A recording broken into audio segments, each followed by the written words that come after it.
A school janitor's quiet dedication caught Barron Trump's eye, and what he did in response changed everything.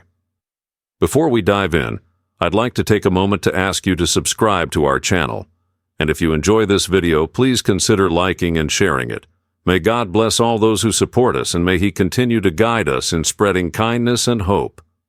The sun had barely begun to rise when Ronald James parked his old worn-out sedan in the far corner of the Oxbridge Academy parking lot. He always chose the same spot, a little out of the way as if to avoid drawing attention to the vehicle's peeling paint and battered bumper.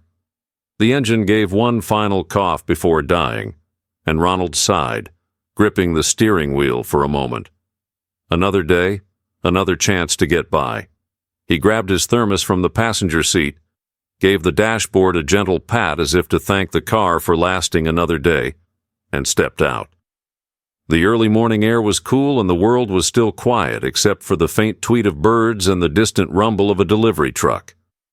Oxbridge Academy was coming to life slowly, and Ronald liked it that way. It gave him a moment of peace before the commotion of the day began.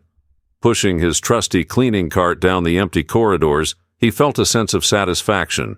The floors gleamed under the overhead lights, the result of his diligent care. He knew most people didn't notice, but that didn't matter to him. For Ronald, it wasn't about recognition. It was about doing the job properly. Every classroom, every hallway, every trash can, he approached them all with the same quiet dedication. To the students, Ronald was simply Mr. James, the janitor who always seemed to have a kind word or a warm smile ready. He knew their names, their favorite sports, even their peculiarities. "Good morning, Marcus. How's that science project coming along? Hey, Jenny, I saw that goal you scored yesterday. Remarkable." These small exchanges were a part of his daily rhythm, a way to connect in a role that often felt invisible. And yet his kindness never faltered, even when his body ached from hours of scrubbing and mopping. But outside these walls, life wasn't as smooth. Ronald had faced more struggles than most could imagine. He had grown up in a small Florida town where opportunities were few and far between. Losing his wife to cancer 10 years ago had been the hardest blow of all. Suddenly, he was both mother and father to their 2 children, juggling the roles of provider, caretaker, and disciplinarian. He worked long hours to keep food on the table and a roof over their heads, sacrificing his own comfort to give his kids a shot at a better future. The old sedan was a daily reminder of those sacrifices. Its engine sputtered more often than it purred, and every commute was a gamble. Some mornings it refused to start altogether, forcing Ronald to rely on a patchwork of borrowed rides or long walks. But he never let it dampen his spirit. "One day at a time," he'd tell himself as he tightened his grip on the steering wheel and coaxed the car into motion. Despite his own hardships, Ronald never lost sight of what mattered. His children were his world, and everything he did was for them. He dreamed of seeing them succeed in ways he never could, and that dream kept him going even on the hardest days. Unbeknownst to him, Ronald's quiet resilience and unwavering kindness hadn't gone unnoticed. One student in particular, Barron Trump, had been paying close attention to most. Barron was just another student at Oxbridge Reserved, a little shy, but always polite. Yet behind his quiet demeanor was a sharp eye and an even sharper sense of compassion. Barron saw things that others missed, and lately he had been watching Mr. James. It started with little details, the way Ronald always greeted everyone with a smile, even when he looked tired, the careful way he went about his work, ensuring every aspect was perfect, and the moments when he thought no one was watching. Like the time Barron saw him replace a broken locker handle before the student even reported it. There was something about Mr. James that stuck with Barron, something that made him want to know more. But Ronald had no idea that his simple acts of kindness were about to spark something remarkable, a moment that would change his life forever. Barron Trump had always been different from the other students at Oxbridge Academy. While his peers chatted about the latest trends, compared luxury vacations, or argued over whose family had the better car, Barron often found himself on the outskirts, observing. He wasn't uninterested, just contemplative, raised with the idea that everyone's story mattered. He learned early on to pay attention to people, not just their words, but their actions, their struggles, and the little things that often went unnoticed. It was during one of those moments of quiet observation that Barron first started to really notice Mr. James. To most of the students, the janitor was a background figure, someone who faded into the fabric of the school. But to Barron, Ronald James stood out. He saw the way Mr. James always arrived early, coffee thermos in hand, his cleaning cart clattering softly as he navigated the hallways. He noticed the care with which Ronald did his job, wiping down desks, polishing floors, ensuring the school felt more like a second home than just a building. At first, Barron didn't think much of it. It was just Mr. James doing his job, right? But one day, as Barron waited outside for his ride after school, he saw something that stayed with him. Across the parking lot, Mr. James was hunched over the hood of his car, tools spread out on the ground. His old sedan had stalled again, smoke rising faintly from the engine.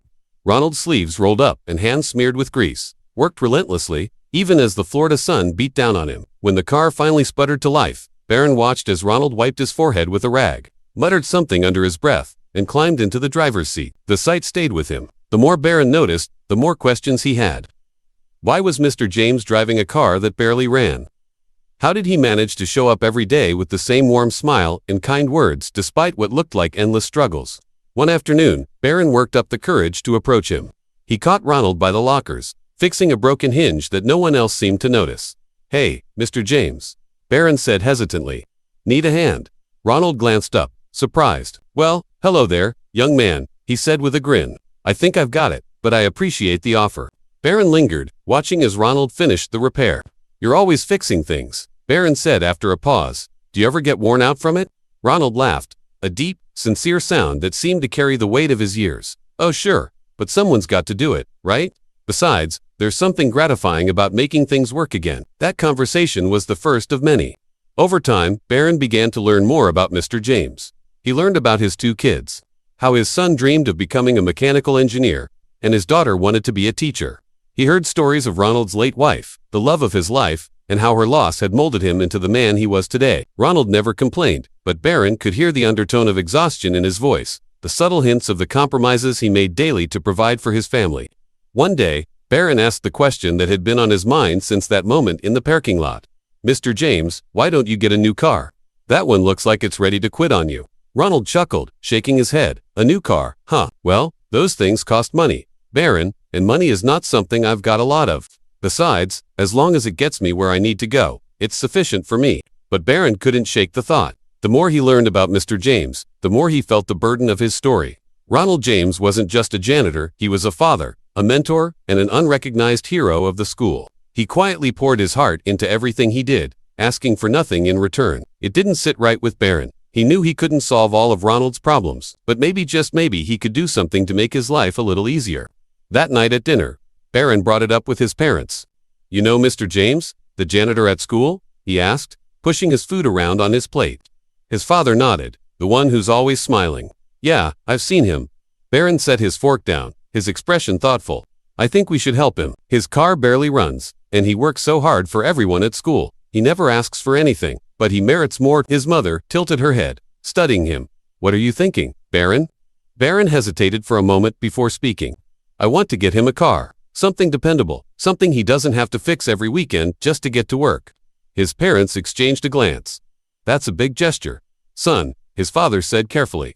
"Do you have a plan?" "I'll figure it out," Barron replied, his voice firm. "He's done so much for all of us, and I can't just sit by and do nothing." But as determined as Barron was, he knew one thing for certain: he couldn't pull this off alone. Once the idea of helping Mr. James took root, Barron couldn't let it go. Every time he saw the janitor mopping floors or fixing broken lockers, he felt a growing sense of urgency. But this wasn't a simple task. Buying a car wasn't something a teenager could do on a whim. He needed a plan and, more importantly, he needed help.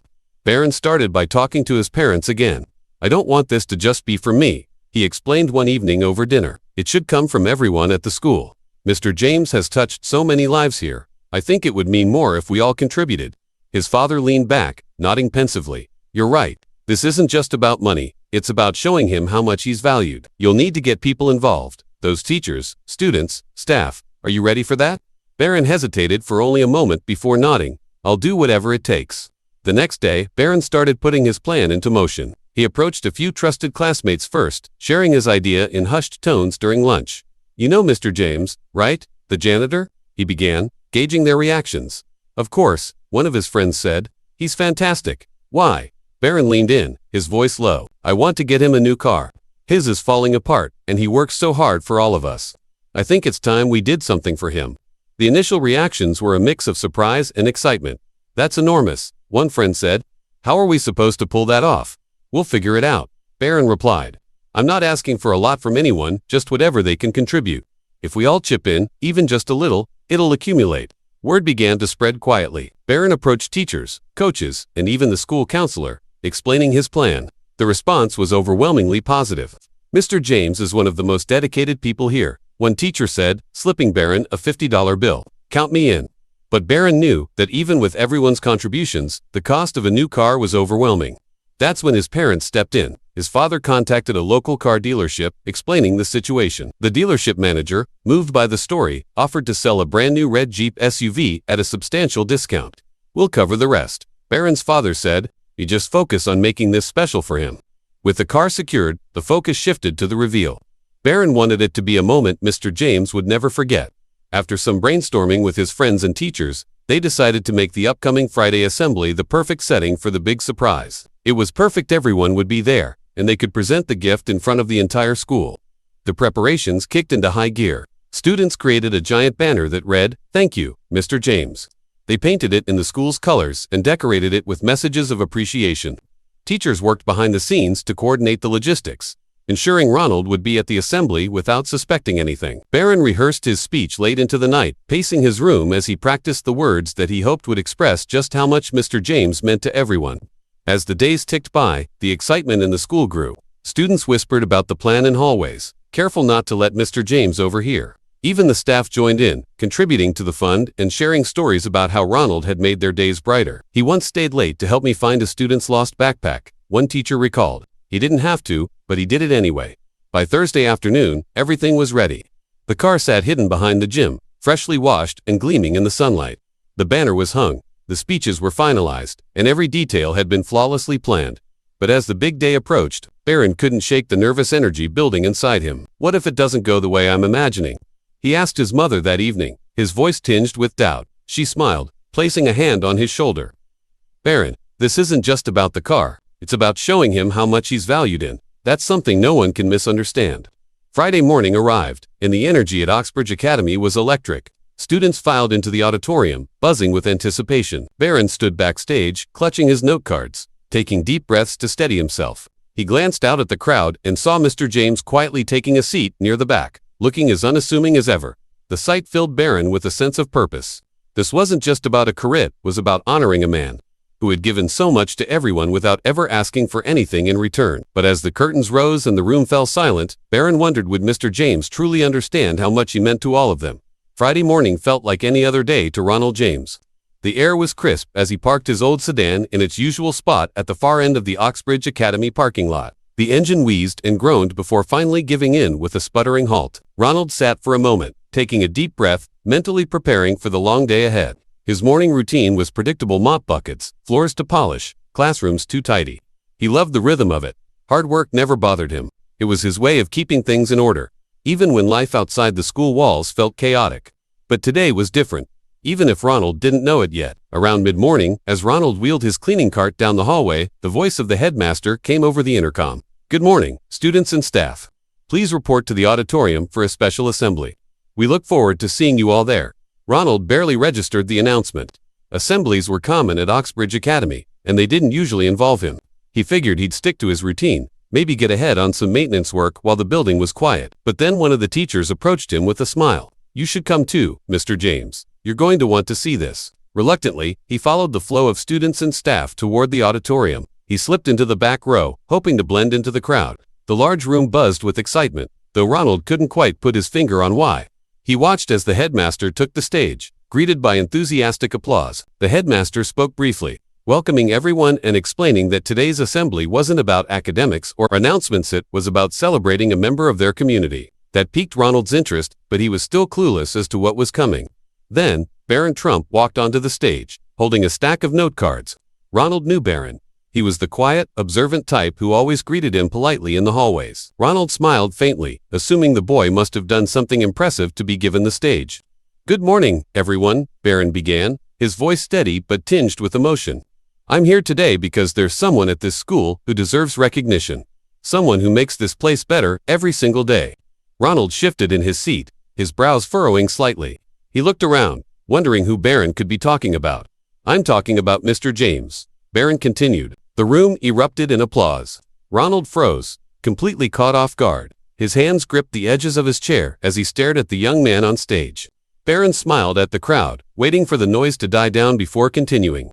Mr. James isn't just our janitor. He's the guy who shows up every morning to make sure our classrooms are spotless, our hallways are clean, and our school feels like home. He's the guy who fixes what's broken, whether it's a locker, a leaky faucet, or even our spirits when we're having a bad day. The words hit Ronald like a wave. He'd always done his work without expecting thanks, and hearing someone acknowledge it so openly felt overwhelming. The lights dimmed slightly as a video began to play on the large screen behind Barron. It was a montage of clips and photos showing Ronald at work mopping floors, repairing broken chairs, carrying supplies. Interspersed were interviews with students and staff, sharing how much Ronald meant to them. "He always has a smile for you," one student said. "He never complains, even when we make his job harder," another admitted sheepishly. Laughter rippled through the audience at that, but Ronald couldn't laugh. He was too stunned, his throat tightening as he tried to process what was happening. By the time the video ended, the entire auditorium was on its feet, clapping and cheering. Barron stepped forward again, his voice unwavering. "Mr. James, we know you never ask for anything, but we see you. We see how hard you work, how much you care, and how you give so much of yourself to this school. Today, we want to give something back to you." Barron gestured toward the side of the stage. The double doors opened, revealing a gleaming red Jeep SUV parked under a large banner that read, "Thank you, Mr. James." The entire room erupted in cheers and applause.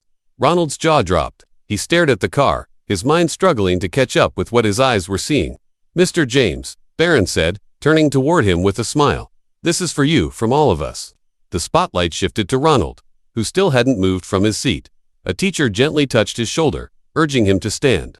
Slowly, he rose to his feet, his legs trembling as he made his way to the stage. The applause seemed deafening, but all Ronald could focus on was the faces of the students and staff who had come together to make this moment happen. When he finally reached the stage, Barron extended the keys to him. Ronald hesitated for a moment before taking them, his hands shaking. He looked at Barron, then at the crowd, and finally back at the car. I don't know what to say," he stammered, his voice barely audible over the applause. He wiped at his eyes, which had filled with tears.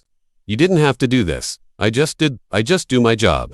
But as the cheers grew louder, Ronald began to realize this wasn't just about the car. It was about all the lives he had quietly touched and the community that had come together to remind him that his kindness hadn't gone unnoticed. For what felt like an eternity, Ronald James stood frozen on stage, staring at the gleaming red Jeep SUV parked just a few feet away. The keys sat heavy in his hand, and the sheer enormity of the moment pressed down on him. The room was still buzzing with cheers and applause, but for Ronald, everything seemed to blur. He was overwhelmed, not just by the gift, but by what it represented.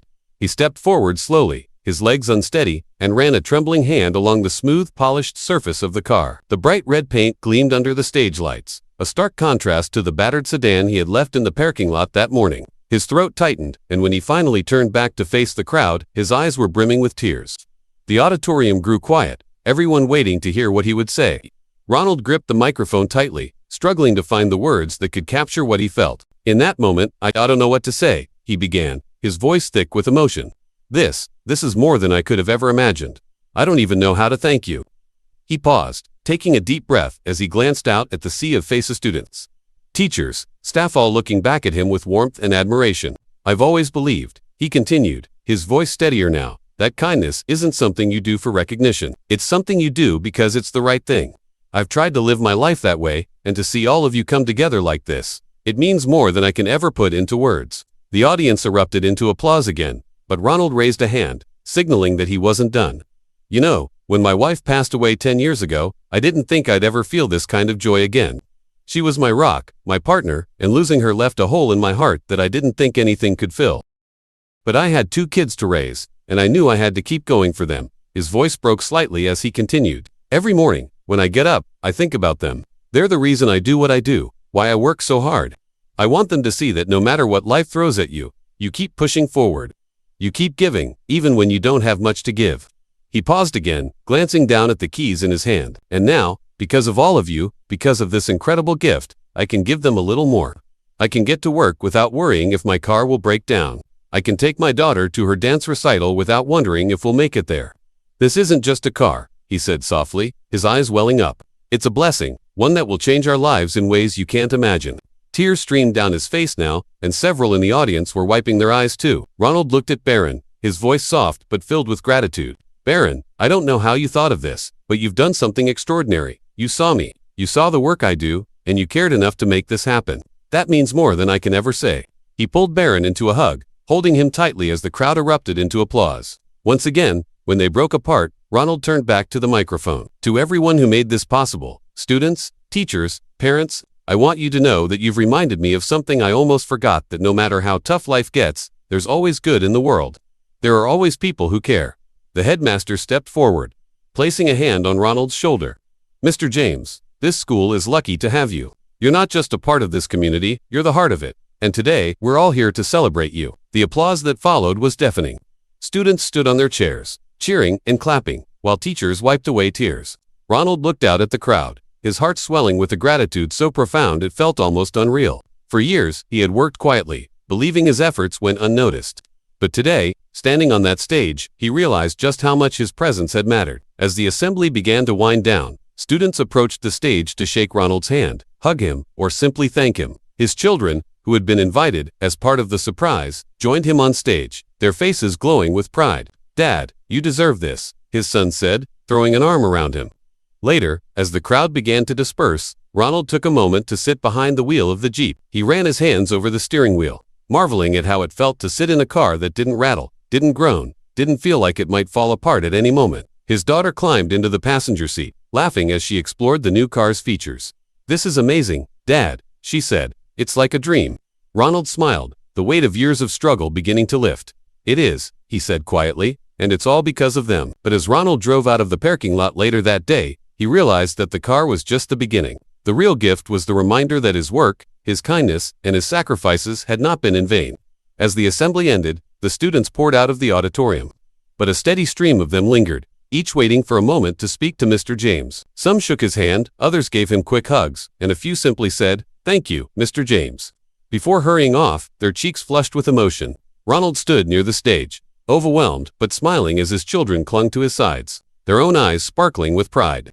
One student, a shy sophomore, approached hesitantly, clutching a piece of notebook paper. "Mr. James," she said softly, "I just wanted to give you this." She handed him the folded note and disappeared into the crowd before he could say anything. Opening it, he found a heartfelt message. "Thank you for always being so kind. There were days I felt invisible, but your smile reminded me that someone saw me. I hope today showed you how much you mean to all of us." Ronald read the note twice, his throat tightening. It wasn't just the car or the applause. It was the quiet acknowledgement of the little things he thought no one noticed that made him feel seen for the first time in a long time. Later that afternoon, as Ronald prepared to leave, the red Jeep SUV waited for him in the staff lot, a stark contrast to the tired sedan it replaced. His children climbed into the back seat, laughing as they explored every new feature.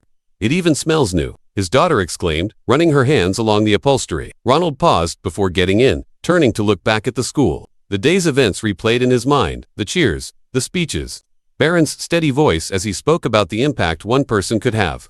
Ronald had spent years cleaning these hallways, quietly going about his work, never expecting recognition. But today had shown him that every act of kindness, no matter how small, leaves a mark. Driving home, the car hummed smoothly beneath him, a far cry from the sputtering groans he was used to.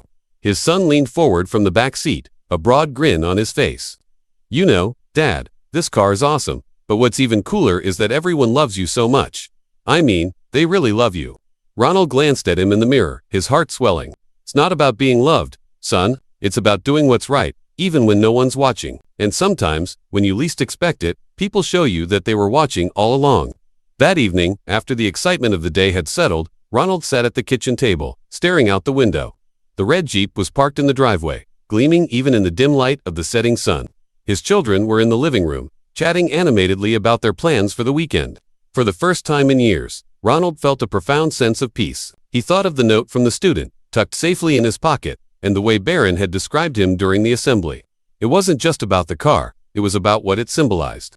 Ronald realized that all the little things he'd done, the kindness he'd offered without expecting anything in return, had created a ripple effect. The students, the teachers, even the parents, they had noticed, and today they had given back in a way that left him humbled and deeply moved. In the days that followed, the story of the assembly spread beyond the walls of Oxbridge Academy.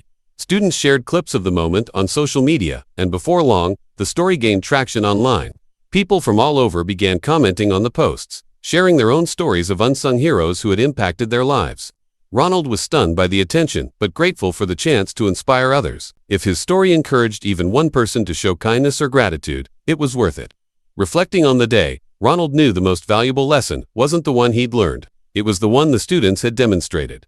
Gratitude has the power to transform. It connects people, lifting them in ways that go far beyond material gestures. A simple acknowledgement of someone's hard work and dedication can light a spark that carries far beyond the moment. For Ronald, the red Jeep would always be a reminder of the community that had embraced him, not just for what he did, but for who he was. And for the students, the day served as a lesson in the impact of coming together to celebrate the people who make their world better, one small act at a time. As the sun set on that unforgettable day, Ronald sat on the porch with his children, watching them laugh and joke as they talked about the future. He smiled, knowing that the best lessons aren't taught in classrooms, they're lived through moments like these. This isn't just about me, he said quietly, more to himself than anyone else. It's about all of us. Kindness is contagious, and if we keep it going, who knows what it can do.